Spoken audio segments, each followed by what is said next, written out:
Assalamualaikum warahmatullahi wabarakatuh. Perkenalkan, saya Alisa Rahmanaila, NIM G02307 dari kelompok SGD A5 FKUNS 2023. Dari sini saya akan menjelaskan seputar neuroanatomi dan anatomi special sense atau organ indera khusus.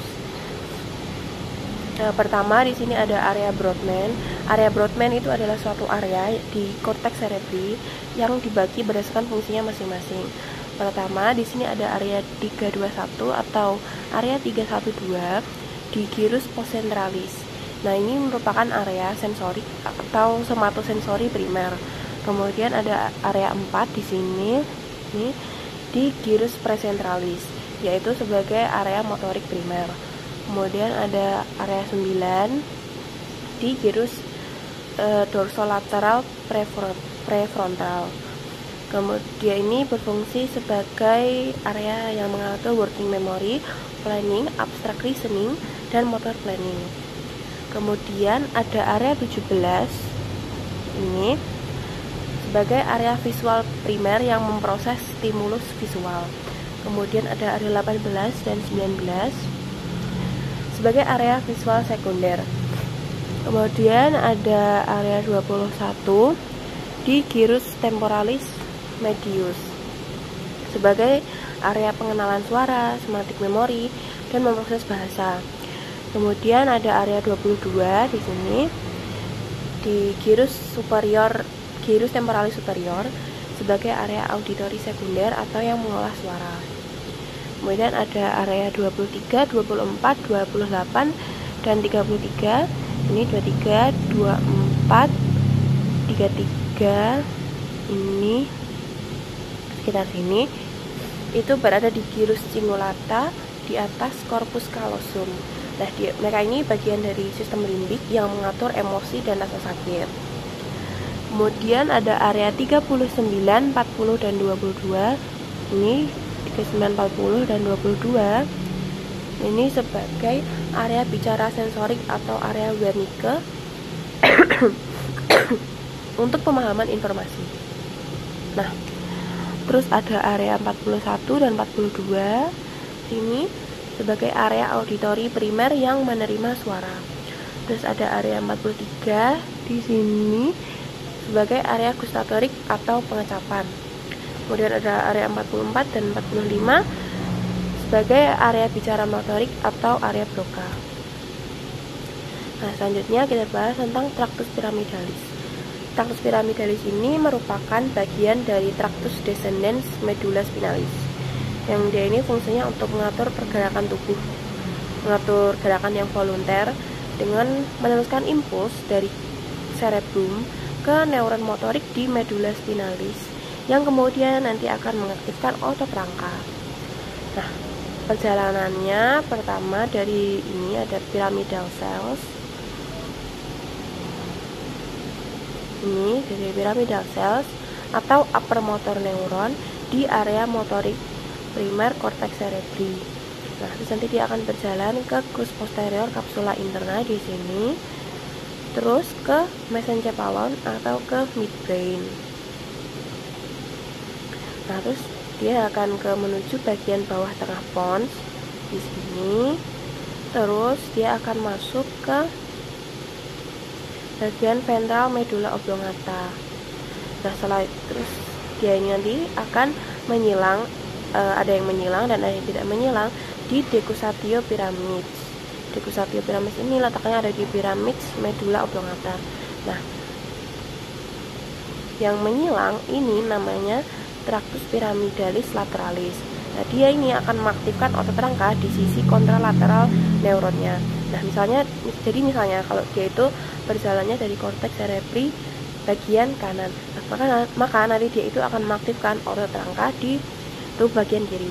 Nah, sedangkan yang tidak menyilang di decussatio pyramidalis ini yang merah, ini namanya tractus pyramidalis anterior. Nah, dia ini nggak menyilang di decussatio pyramidalis, tapi menyilang di level medulla spinalisnya di sini. Nah, kemudian kedua traktus ini tadi akan berakhir di cornu anterior medulla spinalis. Terus di sini ada tractus extrapyramidalis. Dia ini juga bagian dari tractus descendens medulla spinalis. Nah, fungsinya dia ini untuk mengendali aktivitas motorik dari cortex cerebri dan tractus pyramidalis. Jadi dia ini menunjang fungsi dari tractus pyramidalis. Nah, tractus extrapyramidalis terdiri dari tractus tectospinalis, ini tractus vestibulospinalis di depan ini, kemudian tractus rubrospinal dan tractus reticulospinalis yang medial sama lateral. Nah, tractus tectospinal ini berasal dari colliculus superior mesencephalon, dan dia ini fungsinya untuk menggerakkan leher sehingga nanti mata bisa mengikuti kalau melihat objek yang bergerak. Nah, terus ada tractus vestibulospinal, ini berasal dari nukleus vestibular medulla oblongata. Fungsinya untuk mengirim impuls motorik yang akan mengaktifkan ekstremitas ipsilateral dan otot penggerak kepala. Nah, dia ini juga membantu menjaga keseimbangan selama berdiri dan bergerak. Terus ada tractus rubrospinal, ini berasal dari red nucleus mesencephalon. Terus tractus reticulospinal ini berasal dari reticular formation truncus cerebri. Dia ini fungsinya untuk mentransmisi impuls yang mengenai tonus otot dan banyak fungsi. Nah, ini contohnya ada tractus rubrospinal, dia ini berasal dari red nucleus mesencephalon, nanti turun ke medulla spinalis. Next. Sekarang kita bahas tentang anatomi dari encephalon. Encephalon ini ada bagian terbesarnya yaitu cerebrum, letaknya di fossa cranii anterior et media. Nah, encephalon ini terdiri atas dua hemisferium, ini hemisferium dextra dan ini hemisferium sinistra.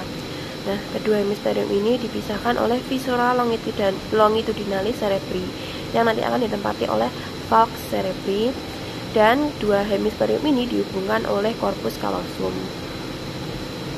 Nah, terus bagian korteks atau bagian terluar dari encephalon ini tersusun atas lipatan-lipatan yang menonjol. Nah, bagian yang menonjol itu namanya gyrus, dan bagian cekungan di antara tonjolan itu namanya sulcus atau viscera.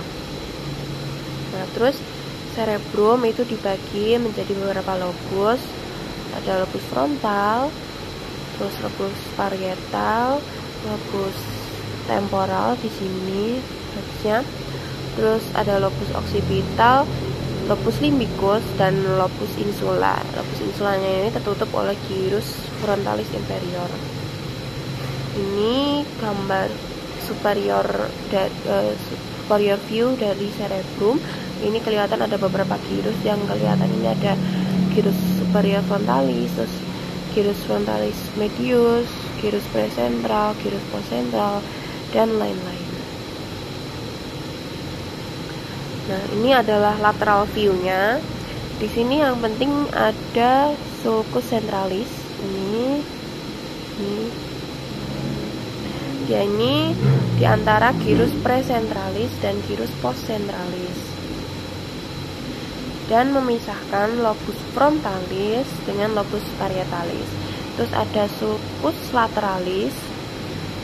Ini. Sulcus lateralis. Ini memisahkan lobus frontal dan parietal dari lobus temporal. Nah, terus ada sulcus parieto-occipitalis, memisahkan lobus parietal dan lobus occipital. Kemudian ada sulcus calcarinus di sini. Ini memiliki banyak korteks visual primer. Terus di sini juga ada banyak gyrus. Pertama di lobus frontal ada gyrus frontalis superior. Ini paling depan ini. Nah, dia ini berada di atasnya sulcus frontalis superior. Sulcusnya itu yang garisnya ini. Terus ada gyrus frontalis media. Ini di antara sulcus frontalis superior dan sulcus frontalis inferior. Ini. Terus ada gyrus frontalis inferior di sini. dia di bawahnya sulcus frontalis inferior.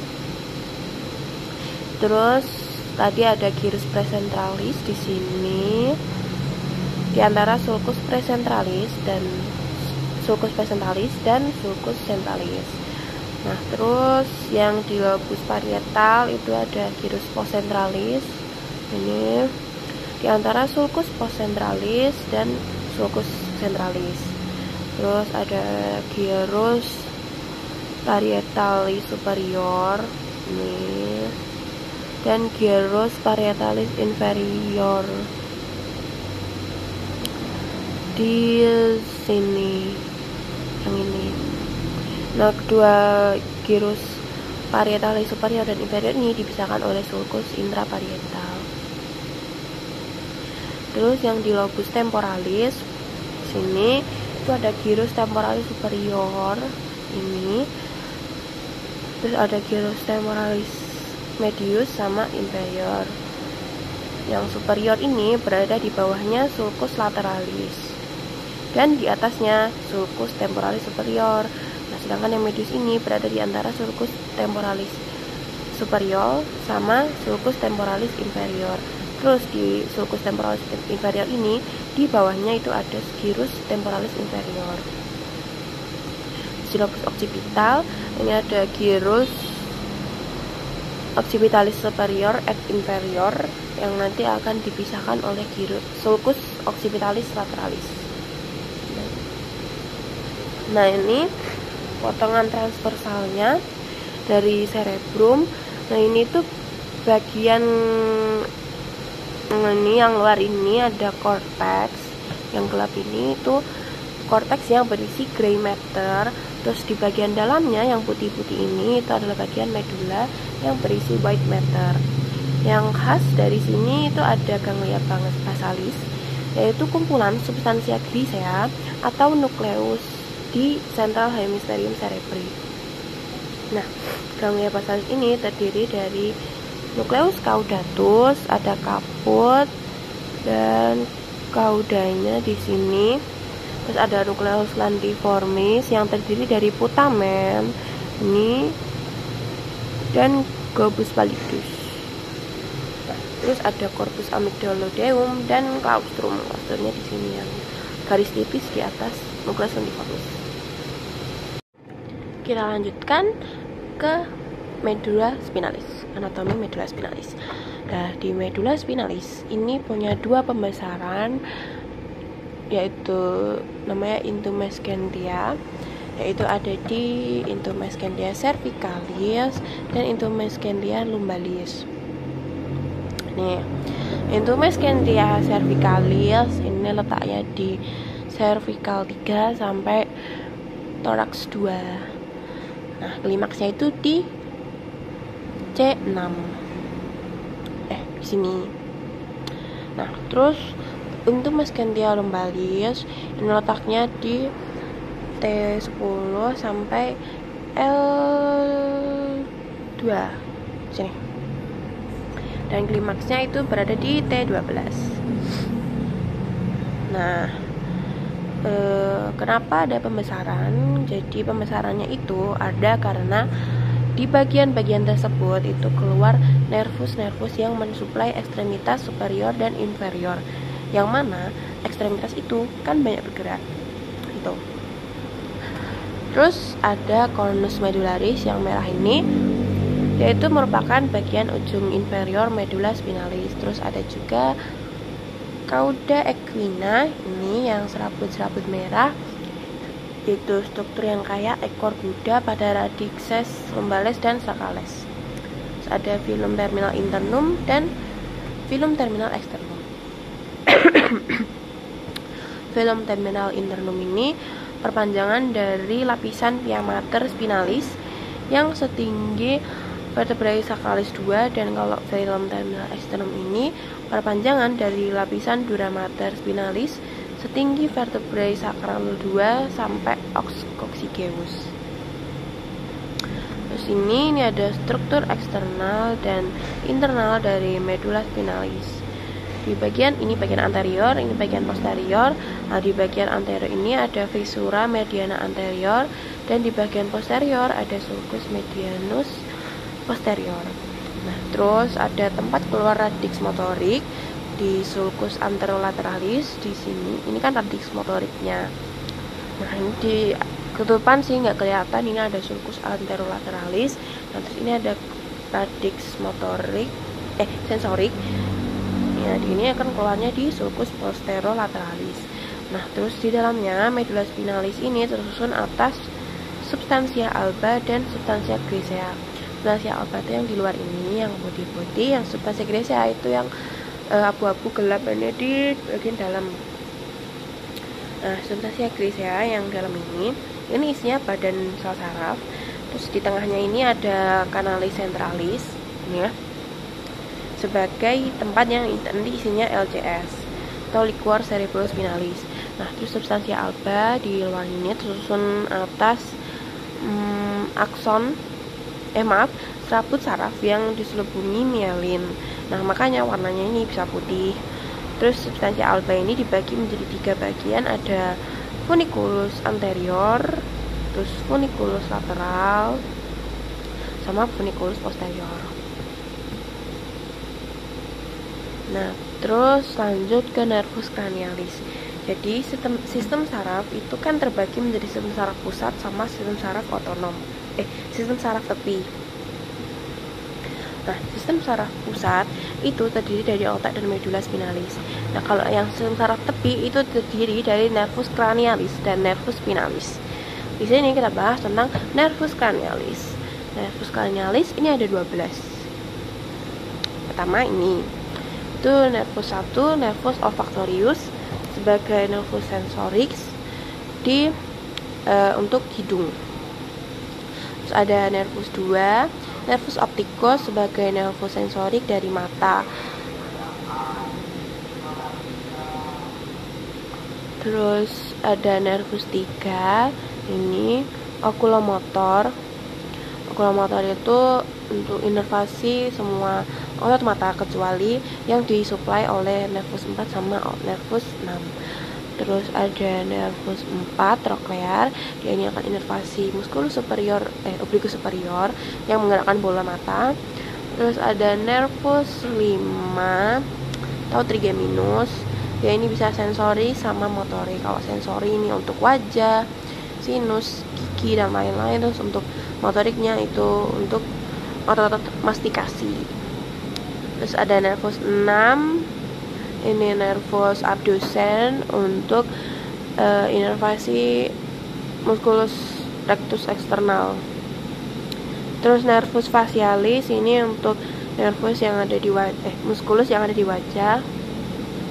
Terus nervus 8 vestibulocochlear, ya ini sesuai namanya, dia ini untuk vestibular dan cochlear, yaitu untuk keseimbangan dan pendengaran. Terus nervus 9 ini glosopharyngeal, itu ada motorik dan sensorik. Kalau motorik untuk muskulus yang ada di faring, muskulus yang ada di faring. Kemudian untuk sensorinya itu untuk bagian belakang dari lidah, tonsil dan faring. Terus nervus vagus ini nervus yang cukup luas untuk inervasinya, ada inervasi motorik sama sensorik. Kemudian nervus accessorius ini untuk menggerakkan sternocleidomastoideus dan musculus trapezius. Terus nervus hypoglossus itu untuk musculus yang ada di lidah. Nah, terus ini ada tempat keluarnya nervi cranialis. Yang ini di basis cranii, yang ini di tempat lunaknya. Nah, di basis cranii nervus 1 ini akan keluar dari foramina cribosa osis ethmoidalis.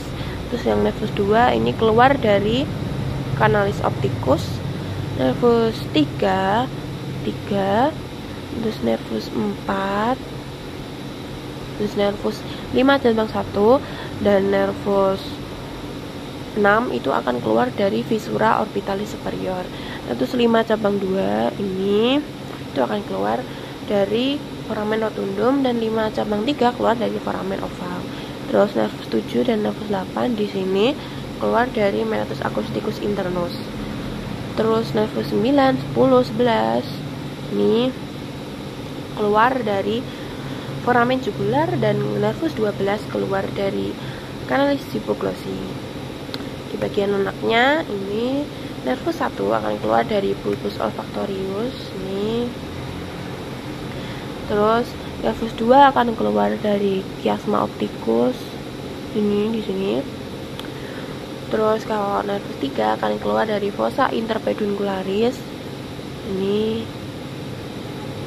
Nervus 4 keluar dari caudal colliculus inferior ini, nervus 4.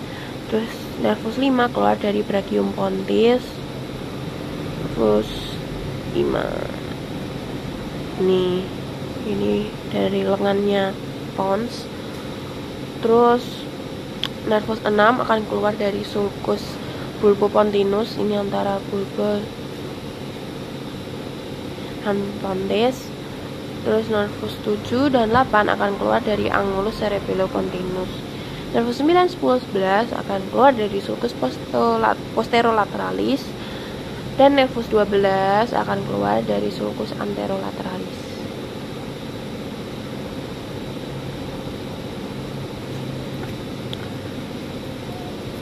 Nah, terus kita bahas tentang circulus arteriosus bilisi. Nah, circulus arteriosus bilisi ini merupakan aliran darah kolateral antara sirkulasi anterior dan posterior otak. Jadi kalau misalnya ada penyakit vaskuler di otak, terus nanti akan berakibat ke aliran darah di salah satu tempatnya itu tersumbat, nanti aliran yang tersumbat itu nanti akan mendapat aliran kolateral dari tempat sebelahnya, jadi nggak akan terjadi iskemia. Nah, si circulus arteriosus bilisi ini terdiri dari arteri communicans anterior sama arteri communicans posterior. Nah, biar gampang kita urutin dulu aliran pembuluh darahnya. Pertama di sini ada 2 arteri vertebralis. Nah, nanti akan menyatu jadi arteri basilaris di pons. Nah, arteri basilaris ini akan bercabang-cabang lagi kan. Nah, salah satunya itu ada arteri cerebral posterior. Ini. Di sini yang kecil ini. Nah, arteri cerebral posterior itu nanti akan dihubungkan dengan arteri corotis internae di sini dengan arteri communicans posterior. Maaf, arteri cerebral posteriornya kan yang ini. Ya. Nah, terus akan dihubungkan dengan arteri carotis interna yang di sini oleh ini tuh arteri communicans posterior. Nah, terus arteri carotis interna ini kan juga bercabang. Jadi ada arteri cerebral medial sama arteri cerebral anterior. Terus arteri cerebral anterior ini sama ini itu nanti akan dihubungkan oleh arteri communicans anterior gitu. Jadi tadi ada communicans posterior di sini sama dari komunikan anterior. Lanjut ke visual pathway atau jaras dari penglihatan. Gimana sih biar penglihatan itu dari cahaya yang masuk ke mata sampai diproses di otak? Jadi pertama itu cahaya nih. Cahaya itu akan masuk menembus media refrakta di mata. Jadi kan pertama nanti kena ke kornea nih. Terus nanti diteruskan ke pupil dan lensa. Nah, terus nanti akhirnya akan kena di retina bagian belakang sini. Nah, habis itu ke diskus optikus, yaitu tempat berkumpulnya neuron-neuron jaras penglihatan. Nanti akan membentuk nervus optikus. Ini ada bagian temporal sama bagian nasal. Nah, terus si nervus optikus itu akan berjalan ke chiasma opticum di sini. Nih. Nah, ada beberapa fiber atau serabut sarafnya itu yang menyilang, tepatnya yang bagian nasal itu tadi kan menyilang di chiasma opticum. Jadi yang kanan ini nanti akan ke bagian yang kiri akan bagian ke kanan buat yang bagian nasal. Terus nanti akan berjalan sebagai tractus opticus, terus nanti akan bersinaps di corpus geniculatum lateral di thalamus. Nah, habis itu baru ke cortex visual di otak di lobus occipital. Nah, serabut yang menyilang tadi, yang nasal tadi itu nanti akan berjalan dari talamus ke midbrain. Nah, terus nanti akan bersinaps dengan neuron eferen nervus 3 yang nanti akan mengontrol dari diameter pupil atau untuk mengontrol konstriksi dan dilatasi pupil. Terus di sini ada otot ekstraokular, yaitu otot dari penggerak bola mata. Ini ada musculus obliquus superior, terus rectus lateral, obliquus inferior, rectus media, rectus superior, sama ada tambahan di sini musculus levator palpebrae superior. Oke, pertama di sini ada musculus obliquus superior. Ini berfungsi menggerakkan bola mata ke arah medial, jadi ke arah sini sama atau ke sini. Nah, bisa juga untuk abduksi, depresi, dan rotasi medial dari bola mata. Terus ada musculus obliquus inferior. Ini sini. Ini nanti ya, ini menggerakkan bola mata ke arah lateral. Untuk abduksi, ini abduksi, elevasi, dan rotasi lateral. Terus ada rectus superior di sini tadi. Ini rectus superior ini fungsinya untuk adduksi, elevasi, dan rotasi medial. Terus ada rectus inferior. Ini fungsinya untuk adduksi, depresi, dan rotasi lateral. Ini rectus inferior. Terus ada rectus medial sama rectus lateral. Kalau rectus medial itu untuk adduksi, kalau rectus lateral untuk abduksi. Nah, semua muskulus ini tadi itu akan diinervasi oleh nervus 3 atau okulomotor, kecuali obliquus externus ini tadi nanti akan diinervasi oleh nervus 4 atau troclear, dan lateral rectus ini akan diinervasi oleh nervus 6 atau abdusen. Selanjutnya kita ada perbedaan saraf simpatis dan saraf parasimpatis. Nah, pertama, saraf simpatis dan parasimpatis itu kan termasuk serabut saraf otonom dari sistem saraf perifer. Nah, bedanya, serabut simpatis ini berasal dari segmen torakolumbal, sedangkan parasimpatis itu berasal dari segmen kraniosakral. Nah, terus di sini bisa kita lihat panjang akson, ini kan akson preganglion, ini akson postganglion. Nah, akson preganglionnya si simpatis sama parasimpatis itu beda. Nah, simpatis ini, preganglionnya ini lebih pendek daripada postganglionnya. Sedangkan kalau yang parasimpatis itu preganglionnya itu panjang daripada postganglionnya. Terus dari neurotransmitter yang dilepaskan itu juga beda. Kalau simpatis ini di preganglion itu dia akan melepaskan asetilkolin. Sedangkan di postganglionnya dia itu akan melepaskan norepinefrin yang nanti akan berikatan dengan reseptor adrenergik. Sedangkan parasimpatis ini tuh dia melepaskan asetilkolin baik di preganglion maupun di postganglion. Nanti akan berikatan di reseptor muskarinik. Nah, terus dari segi fungsinya, si simpatis ini fungsinya untuk mengatur respon yang berkaitan fight or flight, sedangkan kalau parasimpatis ini mengatur respon rest and digest. Terus terakhir kita ada modalitas saraf kranial. Pertama, nervus olfactorius itu modalitasnya SVA atau Special Visceral Afferent, yaitu fungsinya untuk sebagai meneruskan impuls sensorik dari organ penciuman atau dari hidung. Nah, terus nervus opticus itu SSA atau Special Somatic Afferent, ini sebagai menerima impuls sensorik dari organ penglihatan. Nervus oculomotor atau nervus 3 itu GSE dan GVE, yaitu General Somatic Afferent sama General Visceral Afferent.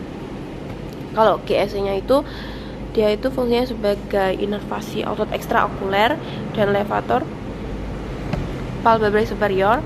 Terus GVE-nya ya ini inervasi sphincter pupil untuk mengatur diameter pupil, dan musculus ciliaris yang berfungsi sebagai akomodasi mata. Terus nervus troclear atau nervus 4 itu GSE, General Somatic Afferent. Ya, artinya dia ini akan menginvasi musculus obliquus superior yang tadi sebagai penggerak bola mata. Nervus 5 trigeminus itu GSA sama SVE, general somatic afferent dan special visceral afferent. Kalau GSA-nya itu untuk 5 cabang 1 itu meliputi kulit kepala, dahi, sama hidung. Terus kalau 5 cabang 2-nya itu meliputi pipi, palpebra inferior, mukosa nasal, bibir atas, gigi atas, dan palatum. Kalau yang V3 itu untuk 2/3 anterior lidah, kulit di sekitar mandibula, dan gigi bagian bawah.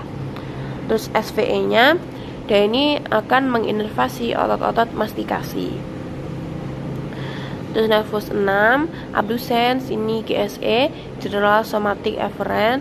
Dia ini akan menginervasi musculus rectus lateral yang penggerak bola mata tadi juga. Nomor nervus 7 atau facialis, ini SVE, SVA, GSA, GVE. GSA-nya dia ini untuk sensorik dari struktur eksternal telinga. Terus SVA di sini untuk pengecapan 2/3 anterior lidah. Terus kalau GVE-nya itu untuk inervasi glandula kayak glandula lacrimalis, submandibular, dan sublingual, serta kelenjar mukosa mulut dan hidung. Kalau SVE-nya ini untuk inervasi otot-otot yang sinus facialis atau otot-otot mimik wajah.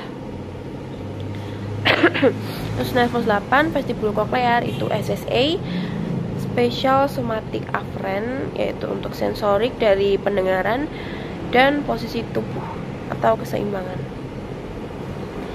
Terus nervus glossopharyngeus atau nervus 9, ini GVE, SVE, GVA, SVA, GSA. GVA-nya ini untuk sensorik dari trunkus dan sinus caroticus. Terus GSA-nya ini untuk sensorik sepertiga posterior lidah.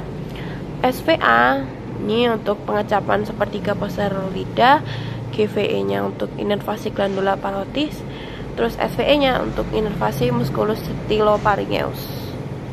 Terus nervus vagus, terus 10 ini sama juga kalau kayak glossopharyngeus, GVE, SVE, GVA, SVA, dan GSA.